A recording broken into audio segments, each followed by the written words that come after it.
2024년 10월 14일 말씀 묵상하겠습니다. 함께 기도하겠습니다. 하나님, 우리가 세상과 하나님 사이에서 저울질하지 않게 하시고 오직 하나님만 끝까지 신뢰하며 의지하는 자 되게 하여 주시옵소서. 예수님 이름으로 기도했습니다. 아멘. 오늘의 말씀은 열왕기하 23장 31절부터 24장 7절까지의 말씀입니다.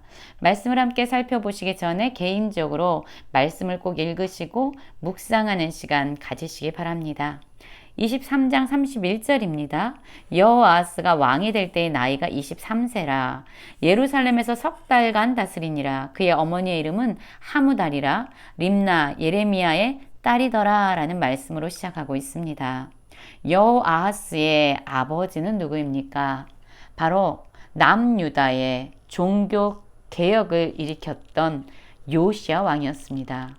요시야 왕은 하나님의 말씀을 아는 데서 그치지 않고 그 율법을 따라 순종하면서 개혁을 멈추지 않았습니다. 하나님은 그를 평가하시기를 그렇게 하나님의 말씀에 순종한 왕은 이전에도 이후에도 없었다라고 평가하실 정도로 그는 순전한 믿음으로 살아갔던 왕입니다. 그런데 요시야 왕이 젊은 나이에 39살의 나이에 죽음을 당하게 됩니다. 그리고 그의 아들이었던 여호아하스가 왕위에 오르게 되지요. 23세 왕이 올라서 예루살렘에서 석 달간 그 땅을 다스리게 됩니다. 겨우 3달에 불과한 통치의 기간이었는데 그에 대한 하나님의 평가는 어떠했냐면 여호와 보시기에 악을 행하였다라고 말씀하고 있습니다.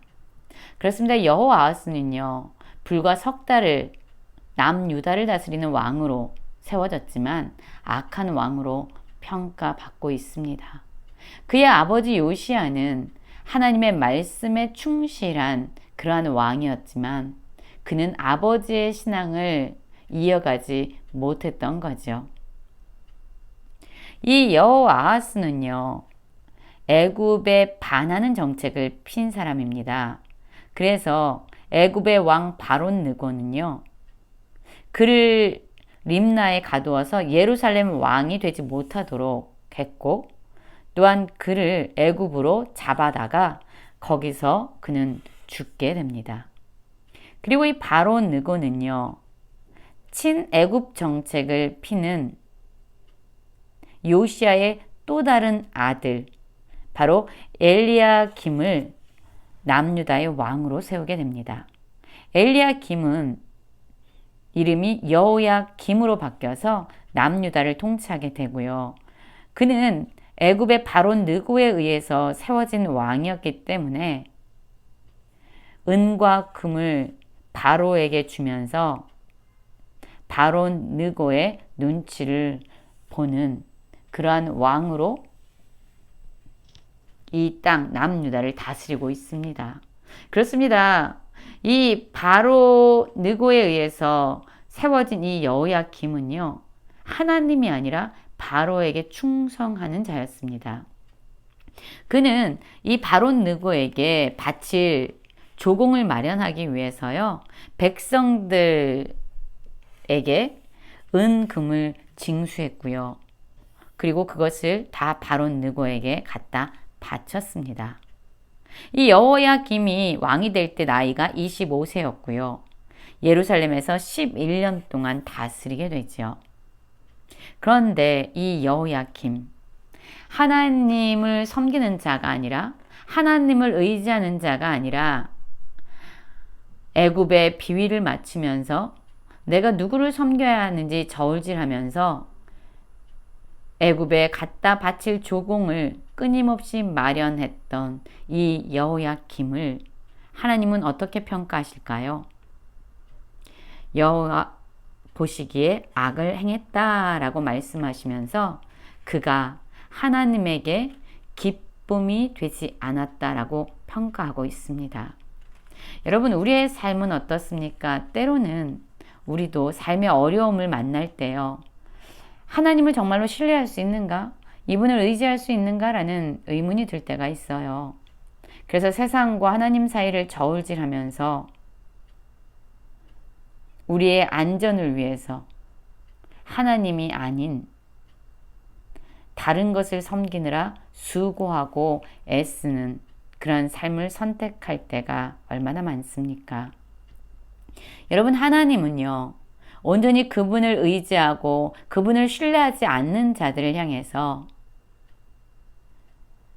악하다라고 평가를 내리고 있습니다. 자, 이렇게 여호야김은요, 친애굽 정책을 폈어요. 그런데 그가 다스릴 때에 바벨론의 왕 느부갓네살이 이 예루살렘 성으로 올라오게 됩니다.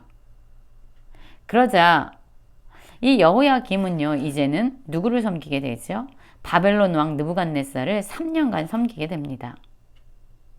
그리고 마침내 3년이 지나자 그는 다시 바벨론을 배척하고 그를 배반하게 되죠. 자, 어떻게 됐을까요? 사실 하나님께서는요, 이 남유다에게 예레미야 선지자를 통해서 끊임없이 말씀하셨잖아요. 갈대아 사람들 바벨론을 섬겨라. 그것이 너희들이 사는 길이다 라고 끊임없이 말씀하셨어요. 그런데 이 여호야김은요, 하나님의 말씀에 따라 바벨론을 섬기는 척 했지만 그는 바벨론을 배반하게 됩니다. 결국 그의 행동은 하나님의 말씀을 믿지 못하고 하나님의 말씀을 거역한 것과 다름없습니다. 그러자 하나님께서 이 여호야김의 이러한 불순종을 보시고 갈대아 부대와 아람 부대와 모압의 부대와 암몬 자손의 부대를 여호야김에게 보내서 유다를 쳐서 멸하려 하셨다라고 말하고 있어요. 누가요? 지금 여호야김 남유다를 공격하시는 주체는 바로 여호와 하나님입니다. 24장 2절은 분명히 이렇게 말씀하고 있는 거예요. 남유다가 힘이 없어서 외교 정책을 잘못했기 때문에 그가 멸망한 것이다 라고 말하는 것이 아니라 바로 그들이 하나님의 말씀을 거역하였기 때문에 그들에게 여호와께서 유다 가운데 고통과 징계를 주신 것이다 라고 말씀하고 있습니다. 자, 이러한 일들이 지금 일어나고 있어요. 남유다는 지금 끊임없는 외적으로부터의 공격을 받고 있습니다. 자, 이 이유에 대해서 다시 한번 말씀하는데 이는 므낫세의 지은 모든 죄 때문이며 또 그가 무죄한 자의 피를 흘려 그의 피가 예루살렘에 가득하게 하였습니다. 여호와께서 사하시기를 즐겨하지 아니하시니라. 그렇습니다. 여러분, 지금 남유다는요, 많은 나라의 공격 가운데 있습니다. 특별히 바벨론의 공격으로 말미암아 그들은 아주 고통스러운 상황에 있어요. 그런데 이 이유를 열왕기하의 기자는 바로 므낫세의 죄 때문이다 라고 말하고 있습니다. 역대기에서 보면은요, 므낫세는 55년 동안 남유다를 통치하잖아요. 참으로 가장 악한 왕 중에 한 명이었습니다. 그런데 이 므낫세가 55년 동안 남유다를 통치하면서 그 땅을 죄와 우상 숭배의 땅으로 완전히 황폐화시킵니다. 그런데 나중에 이 므낫세는 하나님께 겸비한 심령으로 회개를 하게 됩니다. 하나님이 기다리셨던 거죠. 이 므낫세가 55년 동안 통치하는 기간 동안 그를 참으시고 인내하시면서 그를 돌아오도록 기회를 끊임없이 주셨습니다. 므낫세는 회개했어요.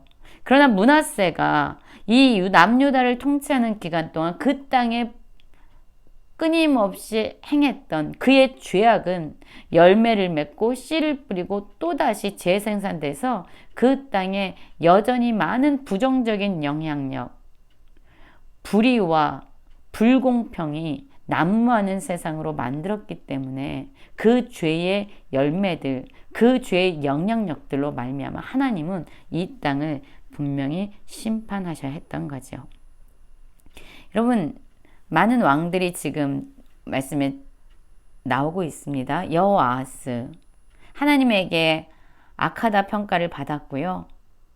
그가 석 달간 다스리다가 마침내 죽게 돼요. 또 여호야김이 왕으로 등극하면서 그는 바로 느고의 눈치를 보고 애굽을 섬기느라 은금을 징수해서 갖다 바칩니다. 그리고 또 바벨론 왕 느부갓네살이 올라오니까 그를 섬기다가 또다시 배반해요. 이 모습은요, 참 하나님을 신뢰하고 하나님만 온전히 섬기는 그러한 모습이 아니라 누구를 섬겨야지 내가 좀 괜찮게 살 수 있을까? 저울질하면서 애굽에도 붙었다, 바벨론에도 붙었다, 여기저기 갈 길을 잃어버린 아주 혼돈스러운 삶을 사는 여호야김의 모습이 보여집니다. 여러분, 우리의 삶은 이렇지 않습니까? 어려운 문제가 닥칠 때, 고난이 올 때 하나님을 전적으로 신뢰하면서 그분을 의지하는 것이 아니라 저울질하면서 내가 어디에 붙어야, 내가 무엇을 의지해야 이 고난을 이기면서 극복하면서 견딜 수 있을까라고 고민하는 그런 모습이 우리에게 있지 않습니까? 여호야김도 모두가 죽음에 이르게 됩니다. 여러분, 우리도 언젠간 죽음 앞에 서게 되겠지요? 하나님은 우리를 어떻게 평가하실까요? 어떠한 순간에서도 하나님만 전적으로 신뢰하고 의지하는 모든 성도님들 되시길 간절히 기도합니다.